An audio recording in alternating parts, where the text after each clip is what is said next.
Hello everyone, तो आप सभी लोगों का स्वागत है डिस्क्रिप्टिव ज्ञान चैनल में। मैं हूं ज्ञान। तो अगर आप इस चैनल पर पहली बार आ रहे हैं तो इस चैनल को सब्सक्राइब ज़रूर कीजिएगा, क्योंकि ऐसे बहुत से इंपॉर्टेंट वीडियोस हैं जो आपको काम आएंगे, आपके नॉलेज को इन्हेंस करेंगे।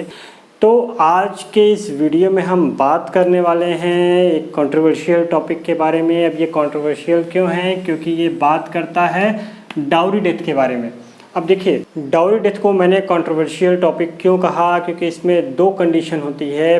पहली कंडीशन, जब हम बात करते हैं कि डाउरी डेथ, तो सिंपल सी बात है कि एक विवाहित स्त्री थी और उसके हस्बैंड या रिलेटिव ने उससे दहेज की डिमांड की और उसको मार दिया क्योंकि उन्हें दहेज नहीं मिला था। सेकंड आती है कि कभी कभी ऐसा भी कंडीशन आता है कि कोई लेडी थी, वो अपने ससुराल में खुश है, अच्छे से है, सारी चीज़ें होती हैं।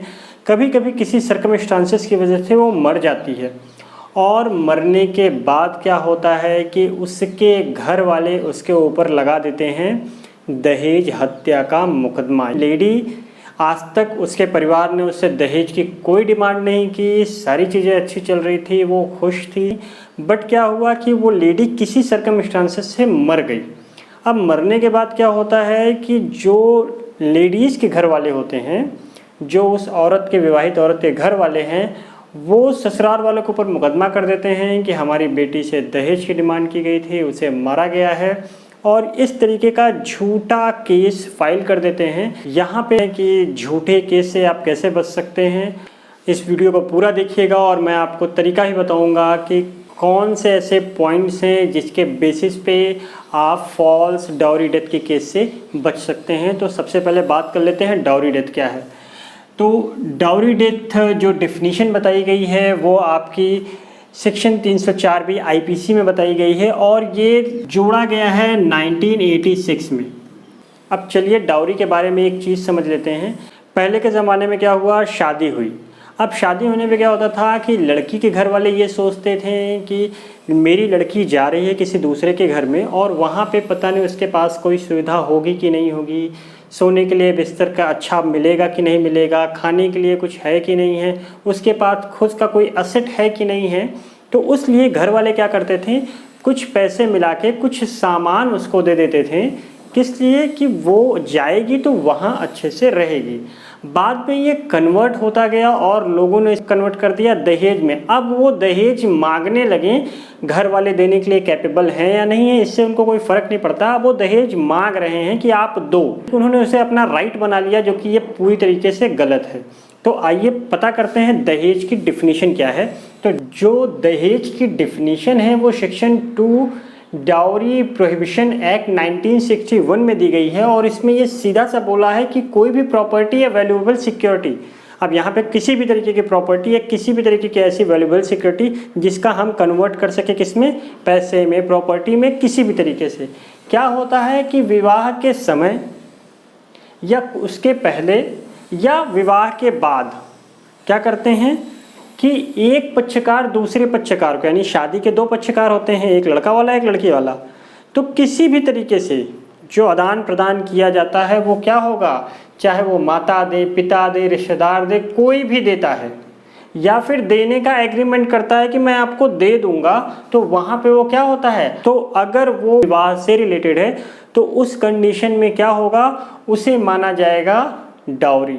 तो अब डाउरी डेथ को समझ लेते हैं। मान लीजिए ये आपके सामने एक लेडी है, इस लेडी की डेथ हुई, क्योंकि दहेज हत्या में हत्या शब्द है, डेथ शब्द है, तो कोई ना कोई मरेगा। और मरेगा भी कौन, विवाहित स्त्री मरेगी। तो यहाँ पे विवाहित स्त्री क्या हुई है, उसकी डेथ हुई है।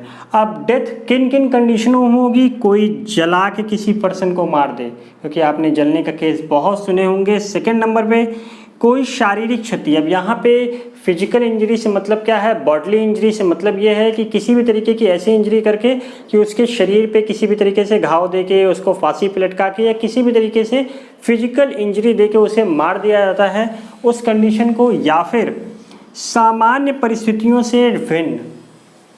सामान्य परिस्थितियों से भिन्न का क्या मतलब है, जैसे सामान्य परिस्थिति क्या हो गई, मान लीजिए कोई लेडी है अब उस लेडी को कोई ऐसा रोग हो गया है, कोई ऐसी बीमारी हो गई है जिससे कि उसका बचना नामुमकिन है। मान लीजिए उसको कैंसर हो गया है और वो बहुत ही बुरे कंडीशन का कैंसर हो गया है, 4th स्टेज में पहुंच गया है। अब घर वाले उसका इलाज करा रहे हैं, डे बाय डे उसका इलाज करा रहे हैं, पर इलाज से उसका फ़र्क नहीं पड़ रहा है। उसकी कीमो हो रही है, सारी चीज़ें हो रही हैं, बट उसको इफ़ेक्ट नहीं पड़ रहा है और वो मर जाती है। अब देखिए यहाँ पे कंडीशन क्या हुई, यहाँ पे कोई कहे कि उसका डाउरी डेथ हुआ है भैया, कि इन्होंने उसे मार दिया है, तो ऐसा नहीं हो सकता। सीधी सी बात है, डेथ का यहाँ पे क्या है कि सामान्य परिस्थितियों से भिन्न, यानी अब वहाँ पे सामान्य परिस्थितियों से भिन्न का एक एग्जांपल दे दीजिए।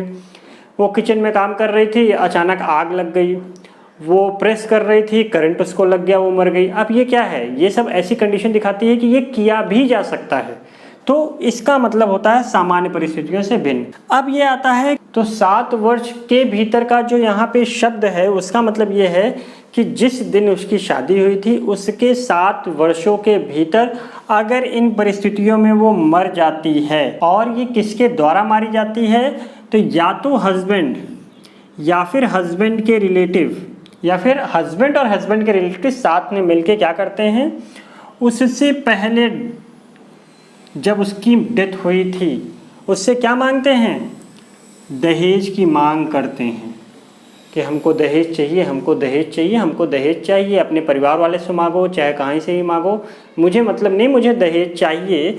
तो वहाँ पे उस कंडीशन में क्या किया जाता है, उसको तंग किया जाता है, रोज़ रोज़ उसको सुनाया जाता है कि दहेज लेके आओ, या फिर क्रूरता किया जाता है उसके साथ। ये क्रूरता 498A में दी गई है आईपीसी के, वहाँ की क्रूरता के हिसाब से होगा, चाहे वो मानसिक रूप से क्रूरता हो, शारीरिक रूप से क्रूरता हो, किसी भी तरीके की क्रूरल्टी करता है, तो उस कंडीशन में ये डेथ अगर होती है तो इसी को बोलते हैं डाउरी डेथ। तो पनिशमेंट डाउरी डेथ की जो बताई है, वो हमेशा जब भी किसी भी पर्सन को पनिशमेंट मिलेगी तो वो 7 साल से ऊपर की पनिशमेंट मिलेगी, साथ ही साथ लाइफ इम्प्रिजमेंट तक हो सकती है। तो आपको हमेशा जब भी सज़ा मिलेगी तो 7 साल या फिर उससे ऊपर, और उससे ऊपर कहाँ तक जा सकती है, लाइफ इम्प्रिजमेंट तक, यानी आजीवन कारावास तक आपको सज़ा मिल सकती है।